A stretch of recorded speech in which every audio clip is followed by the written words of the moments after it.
53, 54. இப்போ பிஎஸ்சியில் வந்து 47 and 49. Character evidence.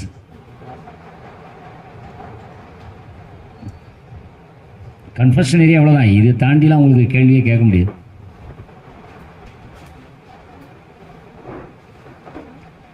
இப்போ கேரக்டர் எவிடன்ஸ் பற்றி சொல்கிறாங்க. ஜென்ரல் டாக்டரின் என்ன இருக்குன்னு கேட்டிங்கன்னா, சிவில் கிரிமினல் ப்ரொசீடிங்ஸும் ஒரு டாக்டரின் இருக்குது. பிளைன்டிஃப் வந்து கோர்ட்டுக்கு வர்றான், ஒரு பரிகாரம் கேட்டு வர்றான். ப்ராசிக்யூஷன் ஒரு வழக்கு எடுத்துக்கிட்டு வர்றாங்க. இப்போ பிளைன்டிஃப் நல்லவனா டிஃபெண்டன்ட் நல்லவனா எப்படி முடிவு பண்ண போகுது கோர்ட்? ப்ராசிக்யூஷன் சொல்கிறது உண்மையா அல்லது அக்யூஸ்ட் வந்து குற்றம் செய்யாதவனா எப்படி முடிவு பண்ணுறது? முதல்ல முடிவு பண்ணிக்கோங்கிறான். எவிடன்ஸ் எடுத்து ஜட்ஜ்மெண்ட் சொல்கிற வரைக்கெல்லாம் நீ காத்திருக்க வேண்டாம், முதல்ல முடிவு பண்ணிக்கோ. Accused is Innocent. Every man shall be presumed to be innocent unless the contrary is proved. இதான் டாக்டரின். ஒவ்வொருவரும் மாசற்றவரே. யாரெல்லாம் குற்றச்சாட்டுக்கு உள்ளானாரோ அவெல்லாம் மாசற்றவன், குற்றமற்றவன். அவனுக்கு எதிராக நிரூபணம் செய்யப்படும் வரை, அவன் குற்றம் செய்தவன் என நிரூபணம் செய்யப்படும் வரை அவன் குற்றமற்றவன் என எடுத்துக்கொள்ளணுமா. இதான் லா சொல்லுது. பிளைன்டிஃபும் நல்லவன் தான், டிஃபெண்டரும் நல்லவன் தான். அவனுக்கு மட்டும் என்ன குறை? ரெண்டு பேரும் நல்லவன் தான். அவன் சொல்கிறதும் உண்மைதான், இவன் சொல்கிறதும் உண்மைதான் மாதிரி எடுத்துக்கோ. எவிடன்ஸில் வரட்டும். எவன் யோக்கியம் அவன் யோக்கியான்னு பிறகு பார்க்கலாம். நீ ஆரம்பத்திலேயே ஒருத்த மேலே இவன் ப்ராசிக்யூஷன் பொய்யாக தான் வழக்கு போட்டிருக்காங்க, அல்லது அக்யூஸ் இவன் இதை நிச்சயமாக கமிட் பண்ணியிருப்பான் அந்த க்ரைமை, இப்படி ஒரு மனநிலையில் ட்ரையல் நடத்துறதை விட நடத்தாமல் இருக்கலாம். இதனோட ரிசல்ட் எப்படி இருக்கும் பாருங்கள். அதனால அவன் சொன்னான், every man shall be presumed to be innocent unless the contrary is proved. Wait பண்ணு, அவனுக்கு எதிரான குற்றங்கள் எல்லாம் நிரூபணம் செய்யட்டும், அதுக்கப்புறம் அவன் குற்றவாளி இல்லையான்னு முடிவு பண்ணிக்கலாம். நீயே முதல்ல முடிவு பண்ணிடாத. அவன் அக்யூஸ்ட் சார் அப்படிமா தெரியுமா? கோர்ட்டில் பார்த்துருக்கீங்களா ஜட்ஜஸ்? அக்யூஸ்ட்னா அவ்வளோதானே, குற்றம் நிரூபிக்கப்பட்டது இல்லையே. அதனால தான் ஜஸ்டிஸ் கிருஷ்ணய்யர் எழுதினாரு, ஈவன் எ கன்விக்ட். அவர் அக்யூஸ்ட சொல்லலை, கன்விக்டுக்காக கூட மனித உரிமைகளுக்காக அவனை பூட்டி வைத்திருக்கக்கூடிய சிறையில் உள்ள சுவர்களின் செங்கல்கள் குரல் கொடுக்கும்னர். கன்விக்டுக்கு மனித உரிமைக்காக அவன் அடைக்கப்பட்டிருக்க இடத்துல உள்ள செங்கல் குரல் கொடுக்கும்னர். அவ்வளோ ஹியூமன் வேல்யூ இருக்கு. அவன் கன்விக்டுக்கே அந்த உரிமை இருக்குன்னு சொன்னால் அக்யூஸ் தானே. இவன் குற்றம் நிரூபிக்கப்படவில்லை. குற்றம் நிரூபிக்கப்படாத வரை அவன் மாசற்றவனாக எடுத்துக்கொள்ளணுங்கிறது தான் டாக்டரின். இப்போ பாருங்க, அக்யூஸ்டு குற்றமற்றவன் மாசற்றவன் முதல்ல ஆரம்பிக்கணும். இவன் கேரக்டர் எப்படி ஃபிக்ஸ் பண்ண போறிய? கொலை குற்றம் சாட்டப்பட்டிருக்கான், அப்போ இவன் எப்படி கேரக்டராக இருப்பான்? இப்படி எடுக்க முடியுமா? இதைத்தான் இங்கே சொல்கிறாங்க 53, 54. Bad character is irrelevant. Sir அவன் மேலே 5 வழக்கு இருக்குது சார், 5 கொலை வழக்குகள் இருக்குது சார், அதனால என்ன? அப்படிதான் ஒரு ஜட்ஜி நினைக்கணுங்கிறான். 5 கொலை வழக்கு இருந்தால் அதனால என்ன சார்? அப்போ இதில் அவன் குற்றவாளியும் தீர்ப்பளிடுவோமா? அப்போ ட்ரையல் எதற்கு? எதுக்கு ப்ராசிக்யூஷன் எவிடன்ஸு, டிஃபென்ஸ் எவிடன்ஸு, ஆர்குமெண்ட்லாம் எதுக்கு? வேண்டாமே. அப்போ bad character is irrelevant. when it is relevant. எப்போதும் irrelevant அப்படின்னா 53, 54 சில நேரங்களில் ரெலவெண்ட்டாக மாறிடும் பேட் கேரக்டர். எப்பெல்லாம் மாறும்? 54 கொண்டு வருவத 53 பேடு கேரக்டர் இஸ் irrelevantன்னு முடிச்சிடுவார். 54 வரும் பொழுது பேடு கேரக்டர் ரெலவெண்ட்டாக மாற்றுவார். இது எப்போ மாறும்னு பார்த்தீங்கன்னா, இவன் சும்மா இருக்க வேண்டியதானே அக்யூஸ்டு. இவனுக்கு தான் ஒரு ப்ரிசம்ஷன் கொடுத்துருக்காங்கல்ல சட்டத்தில், நீ மாசற்றவன், உனக்கு எதிராக குற்றம் நிரூபிக்கப்படாத வரை நீ மாசற்றவன். இவன் அமைதியாக தான் இருக்கணும். இவன் நான் நல்லவன் எவிடன்ஸ் கொடுப்பான். என் மேலே 4 கேஸ் இருக்குங்க, என் மேலே 3 கேஸ் விடுதலை ஆகிட்டு, இவர் நல்லவரா? விடுதலையான நல்லவரா? உன்னோட ப்ரிசம்ஷன் டபுள் மடங்காக இருக்கும். ஒருத்தனுக்கு அக்யூட்டல் ஆயிடுச்சுன்னு சொன்னால் அவன் குற்றமற்றவன் அர்த்தம் கிடையாது, குற்றத்தை நிரூபிக்க போதிய சாட்சியம் இல்லைன்னு அர்த்தம். குற்றத்தை நிரூபிக்க போதிய சாட்சியம் இல்லை என்பது அவன் குற்றவாளி இல்லை என்பதற்கான சாட்சியம் இல்லைன்னா குழப்பிடுவான். ஒருத்தனை குற்றமற்றவன் நம்ம சொல்கிறோன்னா எதன் அடிப்படையில் சொல்கிறோம்? அவனுக்கு எதிரான குற்றம் நிரூபிக்கப்படவில்லை. ஏன் நிரூபிக்கப்படவில்லை? போதிய சாட்சியம் இல்லை. போதிய சாட்சியமில்லை என்பதற்காக அவன் குற்றம் செய்யவில்லை என்று பொருளா? அவன் கில்ட்டியா இல்லையான்னு முடிவு பண்ணுறது தான் அங்கே வேலையாக இருக்கும் மொழிய, இவன் குற்றம் செய்யவில்லை என்பதை நிரூபிக்கிறதுக்கு அங்கே வரல ப்ராசிக்யூஷன். ஸோ போதிய சாட்சியம் இல்லை, அவ்வளோதான். அதனால விடுதலை செய்யப்படுத. நான் 3 வழக்கில் விடுதலை ஆகிட்டேன் சார், இப்போ 4 வழக்கு பெண்டிங் இருக்குது சார்.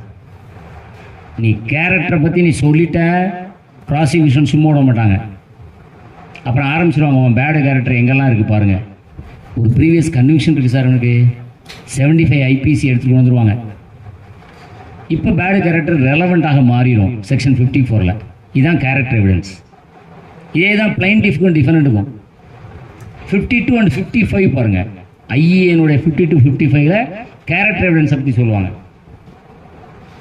கேரக்டர் எவிடன்ஸை வச்சு தான் 52ல் வந்து குவாண்டம் ஆஃப் டேமேஜஸை டிசைட் பண்ண முடியுங்கிறான். இவன் இவ்வளோ ஒஸ்ட் கேரக்டர், பிளைன்டிஃப் சொல்கிறாரு டிஃபரெண்ட்டை பற்றி, இவர் இவ்வளோ ஒஸ்ட் கேரக்டர், இதுக்கு முன்னாடி இந்த வீட்டை டேமேஜ் பண்ணியிருக்கான், இந்த வீட்டில் பொருளை திருடியிருக்கான், இந்த வீட்டை தீய வச்சுருக்கிறான். இவனுடைய கேரக்டரை பாருங்கள் சார், எனக்கு குவாண்டம் ஆஃப் டேமேஜஸ் நான் கிளைம் பண்ணியிருக்கேன் பாருங்கள் டிஃபரெண்ட்டுக்கு எதிராக, அது கொஞ்சம் அதிகப்படுத்துங்க சார். உடனே அவர் செக்ஷன் 12க்குள்ளே போவார். செக்ஷன் 12 ஐஏயோட சேர்க்கணும். அதை அங்கே ஒரு விஷயம் இருக்குது, அங்கே என்னென்ன ஃபேக்டை எடுத்துக்கலாம் குவாண்டத்தை கூட்டுறதுக்கு அப்படின்னா இவனுடைய பேடு கேரக்டரையும் எடுத்துக்கலாம். இவன் செஞ்சிருப்பான், இவனுடைய கேரக்டர் ஒஸ்ட் கேரக்டர், அப்போ குவாண்டம் ஆஃப் டேமேஜஸ் கூட்டலாம், அதுக்கான ஃபேக்டாக எடுத்துக்கொள்ளலாம். 12ல் செக்ஷன் 12க்கு செக்ஷன் 52 வந்து ரொம்ப முக்கியமானது. ஸோ இப்போ பேடு கேரக்டர் எப்பொழுதும் irrelevant. when it is relevant na, when the accused or the adverse party has given evidence as to his good character, the bad character of the party is relevant. So character evidence அவ்வளோதான். இதை நீங்கள் criminal கேசஸில் ரொம்ப ஃபியூவாக தான் வரும், civil கேசஸில் இந்த character ரொம்ப பிரதிபலிக்கும். அப்போ கான்டக்டு கேரக்டர் தானே சார் irrelevant. கான்டக்ட், அப்போ கான்டக்டும் கேரக்டரும் ஒன்றா? ரெண்டு ஒன்று போல தெரியுமே, தெரியணும். கான்டக்ட்டுங்கிறது என்ன, கேரக்டர்னு என்ன? செக்ஷன் 8ல் இருக்குது கான்டக்டை பற்றி. That to previous contact and subsequent contact, 2 கான்டக்ட்னு சொல்கிறாங்க. அப்போ இடையில ஒரு கான்டக்டை பற்றி சொல்லலை பார்த்தீங்களா அவங்க அந்த ஆக்டில், செக்ஷன் 8ல் ப்ரீவியஸ் கான்டக்ட் இருக்குது, சப்சிக்வெண்ட் கான்டக்ட் இருக்குது. அப்போ conduct during the commission of the act அது எங்கே? செக்ஷன் 8ல் அது சைலண்டாக இருக்கும். முன்னே உள்ளதையும் சொல்லியாச்சு, பின்னாடி உள்ளதையும் சொல்லியாச்சு. இந்த இடைப்பட்ட காலத்தில் உள்ள கான்டாக்ட் தானங்க கேஸு. அப்போ அந்த கான்டாக்ட் அது உள்ளே தான் இருக்குது. ஸோ 3 விதமான கான்டாக்டையும் சொல்லக்கூடியது தான் செக்ஷன் 8ல் இருக்குது. இப்போ இந்த கான்டாக்டை வைத்து கேரக்டரை டிசைட் பண்ண போகிறீங்களா? கேரக்டரை வச்சு கான்டாக்டை டிசைட் பண்ண முடியுமா? எது சொன்னாலும் குழப்பமாக தான். உங்கள் கேரக்டரே சரியில்லை சார், அப்படி தான் ஆன்சர் பண்ண முடியும். நானும் உன் நடத்தையை கவனிச்சாங்க, உன் நடத்தை சரியில்லை எப்படி சொன்னான் ஒருத்தன்? உங்கள் நடத்தை சரியில்லைன்னு நான் எப்போ சொல்ல முடியும்? வைஸ் வர்சா அப்படின்னு பார்த்துங்க. உங்கள் நடத்தை சரியில்லை சார் அப்படின்னு நான் எப்போ சொல்ல முடியும் என்னால்? பழகி பார்த்தா தெரியுமா? அப்படியா? நிறைய கமெண்ட் இருக்கு, வேண்டாம். நீங்க யாருன்னு ஏன்ட்ட எக்ஸ்போஸ் பண்றீங்களா? உங்களை நீங்க யாருங்கிறத எனக்கு அடையாளப்படுத்துறீங்கல்ல, அதை வச்சு நான் உங்க கேரக்டரை டிசைட் பண்ணுவேனா உங்க கான்டாக்டை டிசைட் பண்ணுவேன்? ஏன் கான்டாக்ட் வராதா? ஏன் ஸ்டீஃபன் வந்து 2 செக்ஷன் வச்சாரு? செக்ஷன் 8ல் கான்டாக்டை பற்றி சொல்கிறாரு, 52 to 55ல் வரும்போது கேரக்டரை பற்றி தான் சொல்கிறாரு. அது கேரக்டர் எவிடன்ஸ் irrelevantன்றார். கான்டாக்ட் எவிடன்ஸ் வந்து ரெலவெண்ட்டு, அது எப்போவுமே irrelevant கிடையாது, எப்பொழுதும் ரெலவெண்ட்டாகத்தான் செக்ஷன் 8ல் கொடுக்குறாரு. எஸ்டிமேஷன் ஆஃப் அதர்ஸ் அதான் முக்கியம். நான் யாருன்னு நீங்கள் ஒரு எடை போட்டு வச்சுருக்கீங்கல்ல, அதை வச்சு தான் முடிவு பண்ணணும். என்னுடைய நடத்தைய என் கான்ட்ராக்ட் எப்படிப்பட்டதுங்கிறத நீங்கள் எஸ்டிமேட் போட்டு வச்சுருப்பீங்க. நீங்கள் இப்போ டிசைட் பண்ணிடுவீங்க, இவர் நல்லவர் இவர் கெட்டவர் அப்படின்னு நீங்களே டிசைட் பண்ணிக்கலாம். நானே எக்ஸ்போஸ் பண்ணுறவங்க மைண்டுக்கு சில விஷயங்களை, நான் இன்னார் தான், நான் இப்படிப்பட்டவன் தான், இதைத்தான் அவன் கேரக்டருங்க. ரெண்டும் பார்த்தா ஒன்று போல இருக்கும்.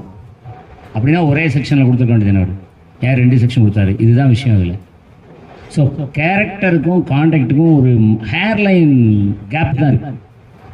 ஆனால் அதுவே ஒரு வழக்கில் வந்து தீர்மானிக்கக்கூடிய சக்தியாக மாறுங்கிறான். அதனால தான் தனியாகவே கொடுத்துட்டாரு எல்லாத்தையும், கேரக்டர் எவிடன்ஸ். அப்புறம் அதுக்கு அடுத்தது பார்த்தீங்கன்னா உங்களுக்கு நான் அடுத்ததுக்கு வந்துடுறேன். இதில் ரொம்ப முக்கியமானதுன்னு பார்த்தீங்கன்னா பர்டன் ஆஃப் ப்ரூஃப் ரொம்ப முக்கியமானது. ஆனால் அது ஒரு நேரத்துலலாம் முடிக்க முடியாது அந்த ஏரியாவை.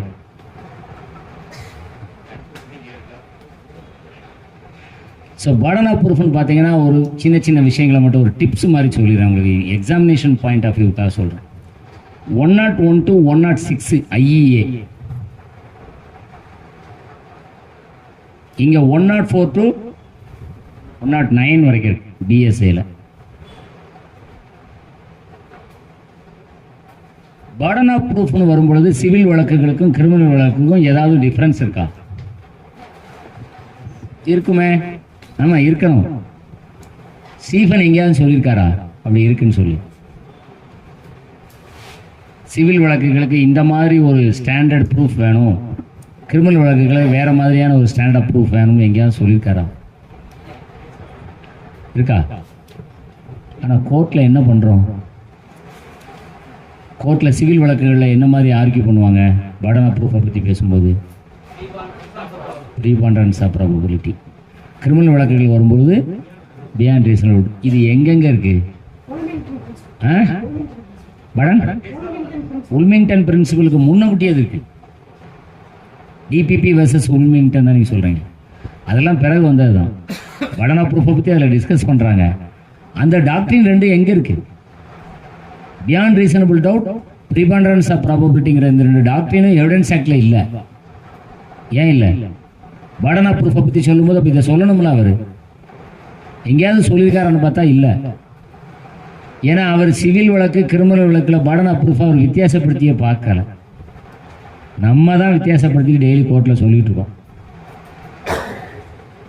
ஒரு உதாரணத்தின் மூலம் அவங்களுக்கு இது ஈஸியாக புரிஞ்சிடும். ஃப்ராடுன்னு ஒரு கான்செப்ட் எடுத்துங்க சிவில் வழக்குகளில், கான்ட்ராக்ட் ஆக்டில் கொண்டு வரலாம். மிஸ்ரெப்ரசன்டேஷன், ஃப்ராடு, இதன் அடிப்படையில் தான் அந்த ஒப்பந்தத்தையே போட்டேன். சார் நான் சேல் எழுதியே கொடுக்கல சார், என்னை மார்ட்கேஜ் டீடு தான் சொல்லி கூட்டு போனான் சார், நான் படித்தே பார்க்கல, பணம் கிடைக்கி அவசரம் கையெழுத்த போட்டு போயிட்டேன், அப்புறம் தான் தெரியுது என் சொத்தை வந்து சேல் டீடு போட்டிருக்காங்கன்னு சொல்லி. இங்கே ஃப்ராட் இஸ் ஏ ஃபேக்ட். இப்போ சேலை செட்டிசைட் பண்ணணும், நீங்கள் நான் கொடுத்தது மார்ட்கேஜ் தான், ஸோ அதனால் என் சேல் டீடை செட்டிசைட் பண்ணணும்னு சூட் ஃபைல் பண்ணுறோமா இல்லையா? இங்கே எந்த கான்செப்ட் என்ன ஃபேக்டை நீங்கள் வந்து மையமாக வச்சு அந்த சூட்டை போடுறீங்க ஃப்ராடுங்கிறத? இந்த ஃப்ராடை நீங்கள் எப்படி எஸ்டாப்ளிஷ் பண்ணணும்? பர்டன் ஆஃப் ப்ரூஃபில் ப்ரீபாண்டரன்ஸ் ஆஃப் ப்ராபபிலிட்டியா, பியாண்ட் ரீசனபிள் டவுட். ஃப்ராடுங்கிற கான்செப்டை நீ எந்த கோர்ட்டில் எந்த வழக்கில் எடுத்துக்கிட்டாலும் அதை நிரூபணம் செய்ய வேண்டிய ஸ்டாண்டர்ட் என்னன்னு பார்த்தீங்கன்னா beyond reasonable doubt. Divorce on the ground of adultery. Adultery வந்து 497 ஐபிசியில் ஸ்ட்ரக் டவுன் ஆயிடுச்சு, ஆனால் திருப்பியும் வந்துருச்சு தெரியுமா பிஎஸ்ஏல? அது தெரியாமல் ஏதாவது பிரச்சனை ஆகிட்டு இருக்கக்கூடாது, அதுக்காக சொல்கிறேன்.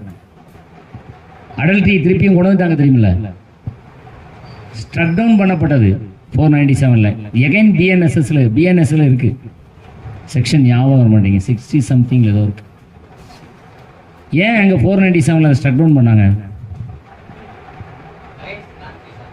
என்ன கான்ஸ்டியூஷனில் என்னையா பிரச்சனை? அதுக்கு என்னையா பிரச்சனை சொல்லுங்க? கன்சென்ட் தேர் அக்கம்ப்ளிஷ். அப்புறம் என்ன கன்சென்ட்? 2 பேருமே அக்கம்ப்ளிஷ் தானே அடல்ட்ரி அஃபென்ஸில். அப்புறம் ஒருத்தருக்கு மட்டும் ப்ராசிக்யூஷன், இன்னொருத்தர் மட்டும் ஃப்ரீயாக விட்டுருவீங்களான்னு? ஈக்குவாலிட்டி பிஃபோர் லா ஆர்டிகல் 14 அதை அஃபெண்ட் பண்ணிச்சு. டிஸ்கிரிமினேஷன் இருந்தது on the ground of sex. Discrimination இருக்கக்கூடாது ஆர்டிகல் 15. ஸோ அது ஆர்டிகல் 14 ஆர்டிகல் 15 வயலேட் பண்ணுதுங்கிறதுக்காக ஸ்ட்ரக் டவுன் பண்ண சொன்னாங்க. யார் பண்ண அந்த ஜட்ஜ்மெண்ட்டை? சந்திரசுத்து இல்லையா? கேஸ்லாம் பேர சொல்றீங்களா? ஜட்ஜ்மெண்ட் கொடுத்தவர் யாரு? ஃபார்மர் சிஜே ஒய் சந்திரசூத் கொடுத்தார். DY சந்திரசூத். அவ அப்பா பேர் என்ன? அதெல்லாம் நமக்கு எதுக்கு சார்? ஏபிபியில் இதெல்லாமா கேட்க போறாங்க? அவர் பேரும் சந்திரசூத் தான். இதே 497 அன்கான்ஸ்டிடியூஷனல் சொல்லி அவன் அப்பாட்ட ஒரு ரிட்டு ஃபைல் ஆச்சு சுப்ரீம் கோர்ட்ல. நான் அதுக்கு தான் அதை சொல்ல வரேன். அவ அப்பா என்ன பண்ணாரு? இது அன்கான்ஸ்டிடியூஷனல்லாம் இல்லை, தகப்பன் மகனுக்குள்ளே ஜட்ஜ்மெண்ட் இவ்வளோ பிரச்சனை இருக்கு பாருங்க. அப்போ ஏன் அவர் அதை அன்கான்ஸ்டிடியூஷனல்னு சொல்லலை? இப்போ மட்டும் அன்கான்ஸ்டிடியூஷனல் மகன் வந்து சொன்னார். கொஞ்சம் நம்ம யோசிச்சு சில ஜட்ஜ்மெண்ட்ஸ்லாம் எடுத்து படிக்கணும். கொஞ்சம் பைத்தியக்காரத்தனமாக இருக்கும். இதெல்லாம் நமக்கு தேவையெல்லாம் நினைக்காதீங்க. அடல்ட்ரியை 2 வகையாக பிரிக்கிறான். அடல்ட்ரியில் 2 வகை இருக்கு தெரியுமா? தமிழ் அடல்ட்ரிக்கு என்ன பொருள்?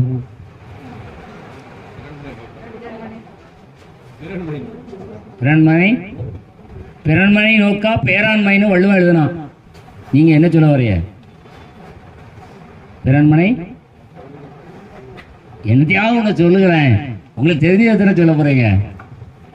பிறன்மனை புகுதல், பிறன்மனை நயத்தல் 2 இருக்கு அடல்ட்ரியில.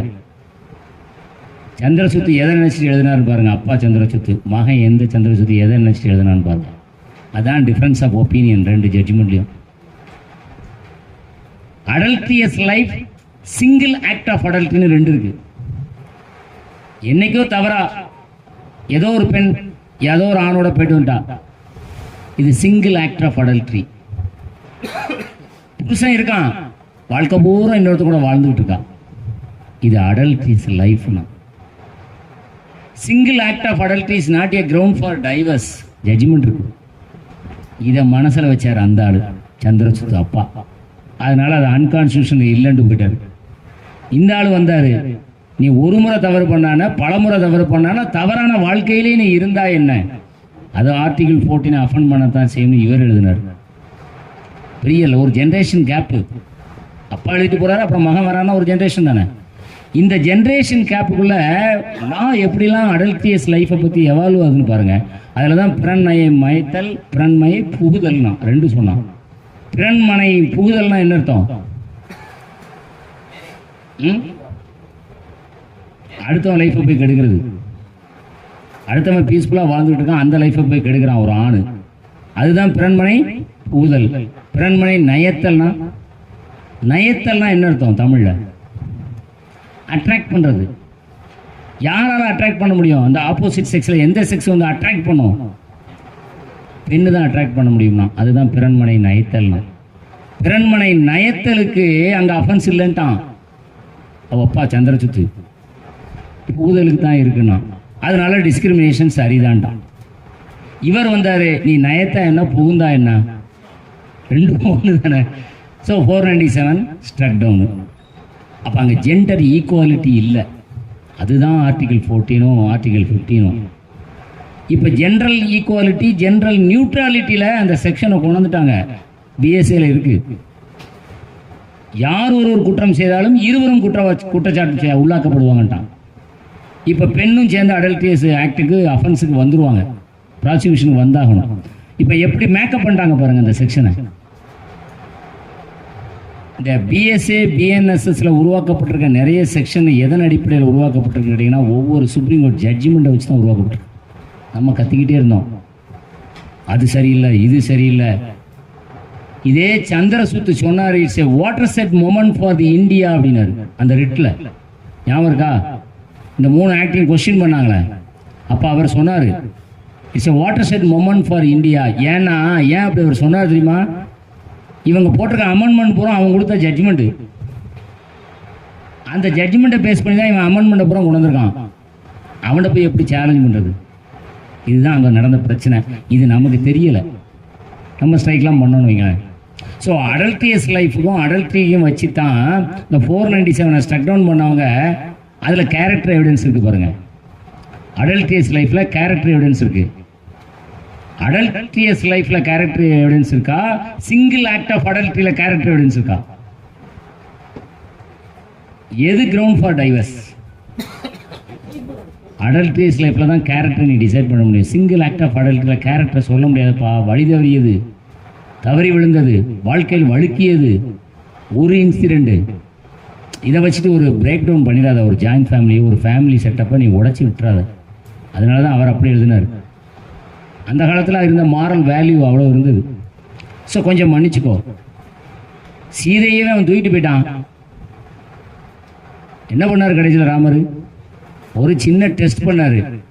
அது யாருக்காக பண்ணார்னா அவருக்காக இல்லை, ஊருக்காக. என் முன்னாடி நல்லவானு நீங்களாம் தெரிஞ்சிடுங்கப்பா, இல்லை நாளைக்கு நீங்கள் தப்பாக சொல்லுவீங்க அப்படிங்கிறதா பண்ணார். ஸோ எந்த இடத்துலலாம் கேரக்டர்னு ஒன்று வரும்போது இந்த கான்டெக்டை பற்றி பார்க்க வேண்டிய கட்டாயம் வந்துக்கிட்டே இருக்கும். ரெண்டும் வந்து இன்டர்லிங்க்டு தான். ஸோ கான்டெக்ட் எவிடன்ஸை எப்படி பார்க்குறாங்கன்னா, கேரக்டரோட பிரித்து எடுத்து பார்த்தா கூட ரெண்டும் ஒன்றுக்குள்ளே ஒன்று இருக்குது. இன்னும் சொல்ல போனால் இந்த கான்டெக்டை வச்சு நீங்கள் செக்ஷன் 14 டிசைட் பண்ணலாம். செக்ஷன் 14 என்ன சொல்கிறாங்க?